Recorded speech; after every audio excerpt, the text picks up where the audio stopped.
Ladies and gentlemen, Moonton got a little bit bored of having the entire arena dominated by a couple of single champions that if you didn't have them, you're basically just screwed. So they released an entire rework of the arenas, basically making it into new maps, making the enemies a little bit more tanky, and then seemingly adding a few more enemies to some waves, as well as some other miscellaneous updates that went live inside the arena, inside Watcher Realms, of course. So today I'm going to be showing you my single target arena composition, because obviously we don't really have any of the useful information that you might like, right? So, for example, you come in here and you take a look at single target DPS, you can see that it's absolutely dominated by VALDERON. At this point in time, these ratings are definitely a little bit behind the curve as well. From my experience, you're not really seeing Salazar too much inside the arena. You're certainly going to be seeing some more options like, for example, Xena, Yuri, Ingrid, those sorts of things, because we now actually have a need for tanks inside this game mode. So you'll start to see that there are, you know, Brokiers coming in. There are other tank champions as well, like Gon, actually making their way into the meta as well. So let's go ahead and let's take a look at this team here. I wanted to get this out as soon as possible because I didn't see really anyone making too crazy of a video on it yet, and I wanted to help out anybody else who might be struggling. Now, first of all, obviously I have Ingrid, so that's a little bit inaccessible, right? This is an adjacent team to something like a VALDERON team. If you don't have Ingrid, however, she can be replaced. That's the thing. So with VALDERON teams, essentially you can't really replace him inside the composition, right? It kind of hinges all around him. In this particular composition, it's almost hinging more so around Sun Wukong, but even he can be replaced. So Ingrid, who would you replace her with? Well, this is single target arena after all. Any sort of a single target DPS is going to do perfectly fine. So you're looking at people like Praetus, Silas. I like to have one platform DPS as well as one ground DPS behind my tank, but you can easily bring in a secondary ground DPS as well, right? So if you wanted to bring in a Valkyra, if you wanted to bring in like a Lord Phineas, anybody who's just putting out a lot of damage, especially single target damage, is going to do absolutely fantastic. Sargok is going to be a very good option for a platform hero as well. This audio is very loud in my ears, but so this is the team composition. We have Ingrid. I'll go ahead and show you the builds here real quick. So we have, of course, Infernal Roar on our Ingrid. These are the total attributes, almost 23k on the attack, 104 and then 327 respectively. We have Sun Wukong, of course, inside the Soulbound Arcana, as you'd expect. These are his stats. Nothing too crazy here. He is A5 as well, which certainly helps this team composition do a little bit better, certainly. We have Diao Chan, who is essentially just here to be an inspiration unit, so I got as much attack on her as I could. Obviously, she has very low base attack, so that definitely helps or hinders the scaling there, essentially. For the healer, we have Eunomia, who is not really geared out all that well, to be honest. These are how her stats are looking. The thing with her is she's basically here to cleanse if needed. She's healing everybody, and then she's another Watchguard unit so that she can benefit from the Ingrid lead. So it's very, very, very important to have as many of these champions from this faction as you can. If you're using Ingrid, obviously, if you're using a different team composition, then don't really worry too much about that. But let's go ahead. Let's hop into the defense team here, and I do already have this team set up, and I'll show you the win rates and everything like that so far. So essentially the way it's going to work is, of course, the enemies are just going to come in here. I don't think I can adjust my sound settings inside the game, so that's a bit of a shame. But so yeah, as soon as you can, you're going to place Sun Wukong in this square facing right.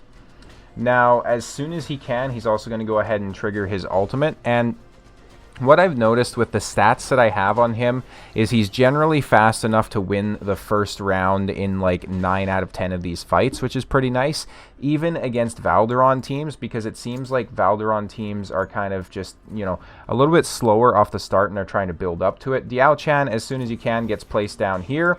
Now, depending on the power of your team versus the enemy team, you may have to have Diao Chan inside her recovery form, so her healing form.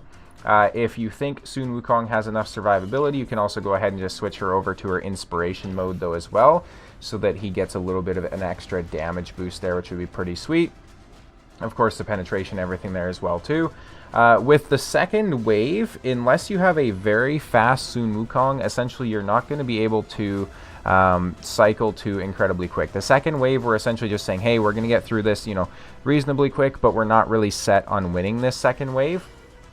And then on the third wave, what's going to happen here is we'll get our Ingrid up. So Ingrid is obviously going to be switched over to single target DPS as quick as possible. And once she goes up, boom, we'll place her right here is where I do the placement. We'll switch her over to single target, and then we'll get our Sun Wukong coming in with his ultimate as well. As you can see, he did get a heal pop there, which is pretty sweet. Ingrid is going to be placing some you know, decent damage onto these mobs as well, essentially, and we do take them down there. It can be a bit of a pain to place your Olog. You have a few rounds to try and do it, so as soon as we get to 13 cost, we're going to go ahead and place Inomia right here, and she's going to be able to heal our Sun Wukong as well as our Olog when he goes down. Now, I do have her built out to have the orb, a euphoric orb, which is going to increase the attack speed of my allies every so often. I'm missing the ults here. You kind of just want to cycle through the ults and time it so that you're doing your big bursts into the last 1 to 2 enemies at the end. With Olog, though, it can be a bit of a challenge to place him, certainly, because what we're trying to do is we're trying to wait until this monkey summon right here is gone at the same time that we have the cost for him. So it'd be perfect if we could place him right now, which we didn't quite get to. We do want him in this square specifically because being in this square means that he's going to be able to block the really high DPS units that are coming in on, I believe, the next wave. Yeah, these guys here, the two-headed guys that are a little bit intimidating, to say the least. We'll go ahead and we'll pop the burst right here. I'm not really too focused, obviously, on min-maxing this composition right now while I'm doing the walkthrough here, because you can kind of just see what the overall strategy is. So now we have Olog up front. We have Inomia, who's going to be healing both of them. Ingrid still comes in and reaches over here with her single target DPS mode. We have Diao Chan, of course, who is, you know, just providing that inspiration, the penetration, all that sort of good stuff. And then, of course, she can also be there, essentially, if you need extra healing, right? So if your Olog or if your Sun Wukong are struggling, you can switch her over to her alternative mode and get some heals out there as well. And you can really start to see how, like I was mentioning, you can also have that multiple you know, damage dealers on the ground. So for example, you could very realistically have Olog back where Sun Wukong is, and then have Sun Wukong back up a little bit more, and then have like an extra DPS on one of the sides here, like a Lord Phineas or something like that. You can place the Valkyria behind since she has that long range. I've seen a lot of players doing that essentially with an Ardea. So Ardea is very good for this back row here, where she can essentially just sit there and kind of snipe the enemies from in front of you. She's absolutely ridiculous. Inomia is very strong because she can, of course, bring the cleanse. She also brings the increased attack, and then that effect is actually permanent after her ultimate gets activated twice, which is an auto ult as well, so you don't have to sit here and worry about manualing it. But it's really nice because we've seen the rise now with this redux of, you know, Sun Wukong and a tank in front of him, Valderon and a tank in front of him, whatever champion it may be, whatever hero it may be. Whereas before, essentially what would happen is when the enemies would spawn here, it was just whoever can be the quickest and time their ults the best is going to win, right? Now it's actually a little bit more strategy and team composition that goes into it. Before, you would just slam as many DPS units as you possibly could right out of the spawn and just take them down before, you know, anything really happens. So it's definitely adding an extra layer to it, essentially. Of course, as you can see, with these placements, we don't need to worry about Ingrid getting hit. We don't need to worry about Sun Wukong getting hit. So it's just Olog soaking up all the damage. He's up far enough to be able to keep them all away. There are certain strategies with the gear. So there's an artifact specifically that gives Olog a heal when a shield breaks on him. And if you have a good enough build on him, you can actually get through this entire battle without actually having a healer. As long as he basically just has the shield that keeps popping on him and then healing him up. So he can be absolutely insane even on his own for this particular composition. As you can see, though, we're absolutely not struggling to get through this. So I'm just going to go ahead and quit the battle. I'm not saving this. Like I said, it's not min-max. I don't have the specific timings worked out yet. It is going to require a bit more experimentation.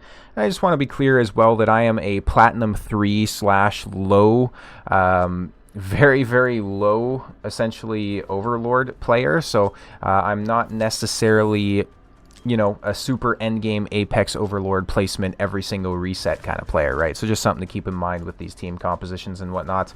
With a lot of these comps, you are going to see, obviously, heavy Gons, Valderons in here. That's why I say this ranking is a little bit, you know, late, because we're not seeing as many of, like, the Salazars and champions like that, essentially, right?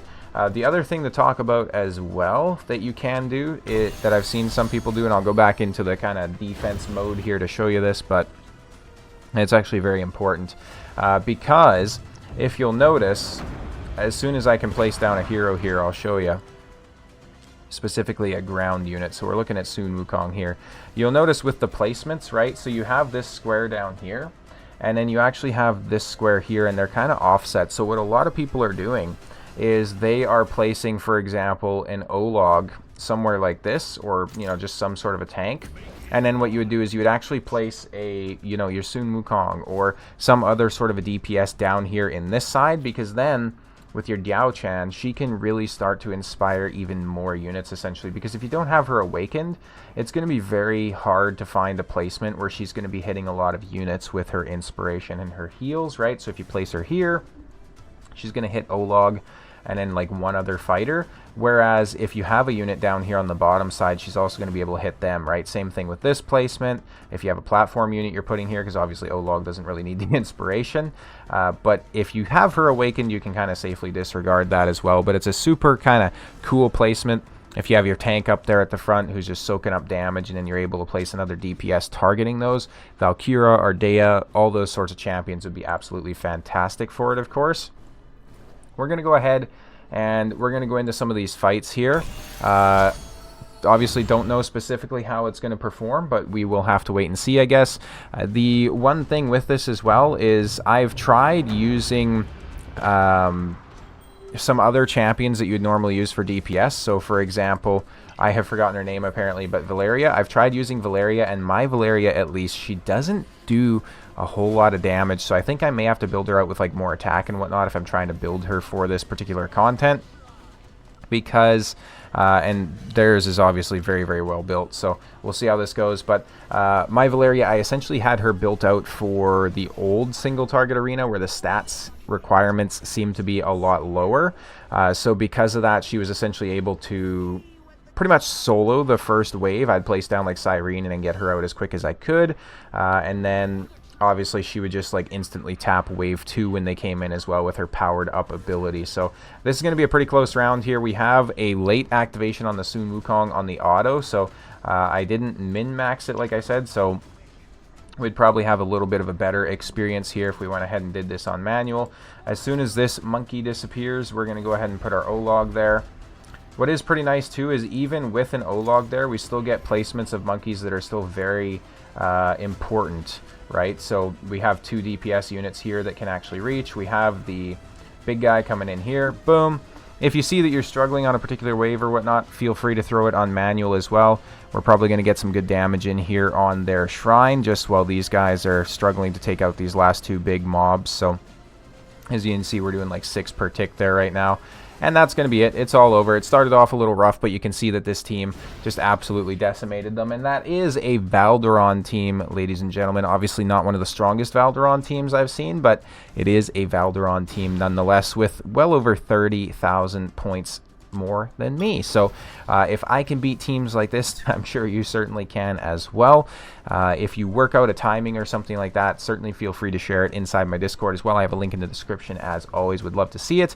I was going to show you guys too the win rate essentially. So if we go ahead and if we look at results, right now my win rate on offense is 73%. I've been kind of just doing some trial and error, especially if we scroll back, you'll see that I had essentially just a ton of losses against like some of the same players because I was just, you know, testing the team composition to see how it would work essentially. But a 73% win rate is definitely a little bit low for offense, but considering that we're all kind of climbing and trying new things right now, I think it's definitely acceptable to say the least. That being said though, thank you guys all so much for watching. As always, I'll see you next time.